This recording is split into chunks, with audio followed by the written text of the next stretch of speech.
Hey guys, welcome back to my video. I'm your host, the J-Man, and I want to say a little bit more about the Invincible Iron Man Stark Disassembled. Okay, in my previous video I was reviewing this book, and I left out a few bits of information that I wanted to share with you guys.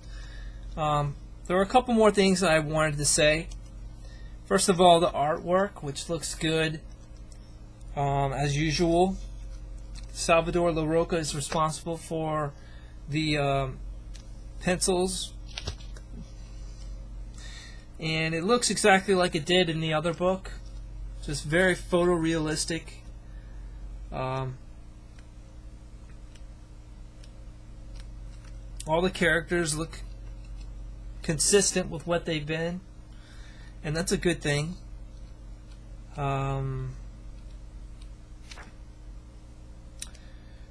Okay, let's talk about some of the filters that are being used. For instance, Tony Stark's dream sequence. Inside of Tony's head is always this orangish color, and it's very surreal looking. It kind of looks like, the twilight hour, and that's kind of cool. I like that. And then you have the look of also inside when Tony Stark is taking refuge inside of the huts, and he's with his parents and they're hiding from sentinels. It's very opposite of the orange filter. It's like it's a purplish blue. It's very dark and kind of depressing, but it's a very interesting feel and emotion to it. The sentinels, which are stalking Tony in his dreams, I don't get it. Where did they come from? What are they? What do they represent? I don't get it. None of that is really clarified at all. The villain in this story, which there isn't really a clear villain, there is someone stalking Tony's dead body. He looks very reminiscent of someone from another story, from the Five Nightmares. He looks exactly like the same costume that was used for Ezekiel Stain. So for a long time I was thinking it's Ezekiel in the costume. I was like, how could it be Ezekiel? They put him away in prison. Maybe someone broke him free. But it was never revealed who this person was or who this character was. They just called him Ghost. And I was like, well, if it is Ezekiel, for sure they're going to show it. And somehow, if it was Ezekiel, he got these phase powers. He was able to phase in and out through things. So they never explained how he got those powers, because he didn't have them last time. But if it wasn't Ezekiel, then why did they use the same costume?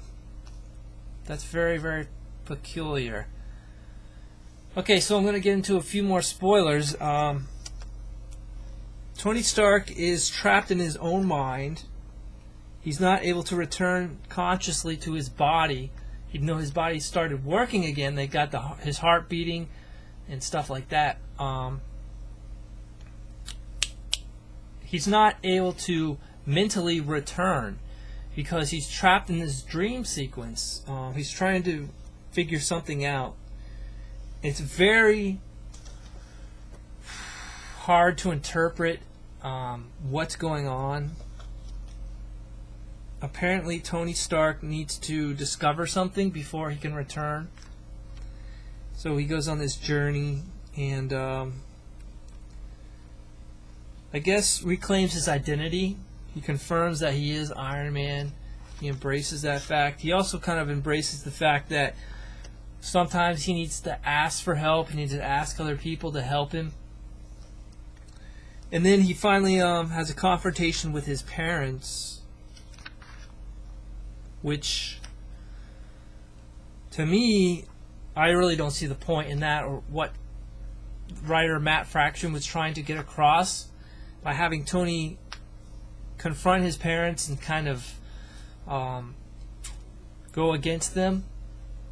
Because they kept telling him over and over, take your seat at the throne. This is your place in life. This is who you are. and Tony was denying them, saying, "No, I want to get out of here. I want to escape." And eventually he ended up smashing the thrones and saying, "I choose my own path. I choose my own destiny." And, I'm not sure how that was ever an issue. I never knew that his parents were trying to make him something other than what he should be, or what he wanted to be.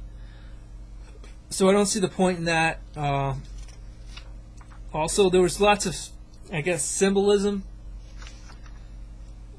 Tidal wave of blood starts flowing out of this temple with his parents and down the steps. And on the steps there was a crowd of people, and all these people, he recognized them.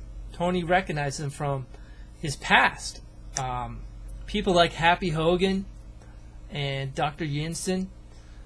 And he goes up to them and he starts talking to them, but they're not responding. They're like, they're gone. They're zombies. I don't understand what that was about. Very, very confusing. Yeah, and then we had a guest appearance by Doctor Strange, who became Tony's spiritual guide, and was able to tell Tony, "You need to find out who you are and what you live for." He asked him, he said, "Tony, isn't there someone or something, but more importantly, someone that's worth living for?" I.e. Pepper Potts, but he didn't say Pepper Potts.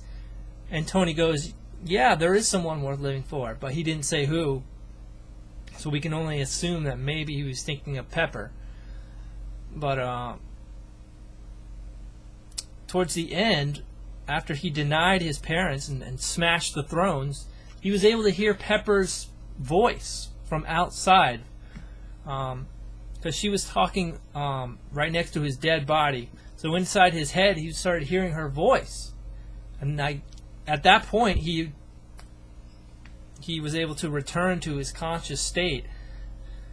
So I don't know if that had something to do with it or not, if it was Pepper's voice that activated it, but it was very unclear. And yeah, I wish someone would just shed light on this for me. But there you have it. Those are my final thoughts on Invincible Iron Man Volume 5, Stark Disassembled, which is issues 20 through 24. Thanks for watching my video, and if you have any comments, make sure you write them down. See you next time.